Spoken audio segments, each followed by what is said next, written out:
Singapore student visa માટે મારે થોડા ક્વેશ્ચન છે. હા સૃષ્ટિ, આજે બહુ ટાઈમ નથી, જલ્દી પૂછજે.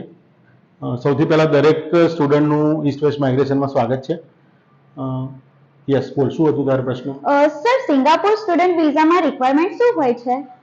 સિંગાપુર સ્ટુડન્ટ વિઝાની અંદર સ્ટુડન્ટે માત્ર ને માત્ર 12th પાસ જોઈશે. IELTS કે PTE ની કોઈ જ રિક્વાયરમેન્ટ નથી.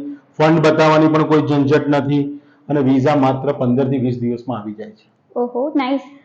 સર, બીજો ક્વેશ્ચન એ હતો કે બીજી કોઈ કન્ટ્રીમાં રિફ્યુઝલ આવી હોય તો સિંગાપુર સ્ટુડન્ટ વિઝામાં પ્રોબ્લેમ આવી શકે? કોઈ જ પ્રોબ્લેમ નહીં આવે. સ્ટુડન્ટના વિઝા 100% એપ્રુવ થશે અને એને કોઈ ચિંતા કરવાની જરૂર નથી જ્યારે ઈસ્ટ વેસ્ટ માઇગ્રેશન સાથે છે.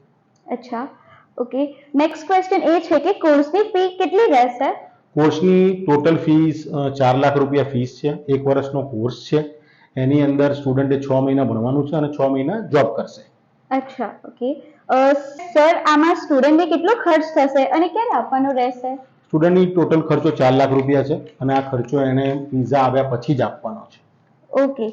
સર, સ્ટુડન્ટ વિઝાની પ્રોસેસમાં કેટલો સમય લાગી શકે? ટોટલ 15 થી 20 દિવસમાં એના વિઝા આવી જશે, જે 100% એપ્રુવલ છે. અચ્છા, ઓકે. સર, સ્ટુડન્ટ આપનો કોન્ટેક્ટ કેવી રીતે કરી શકશે? સ્ટુડન્ટ અમારું ઈસ્ટ વેસ્ટ માઇગ્રેશનનું પેજ લાઈક, ફોલો, સબસ્ક્રાઇબ કરે અને અમને કોલ કરે. અમે ઓલવેઝ એમને માટે રેડી જ છીએ. Okay. Okay, bye. Get expert advice from East West Migration's experienced consultant. Don't forget to like and follow our page.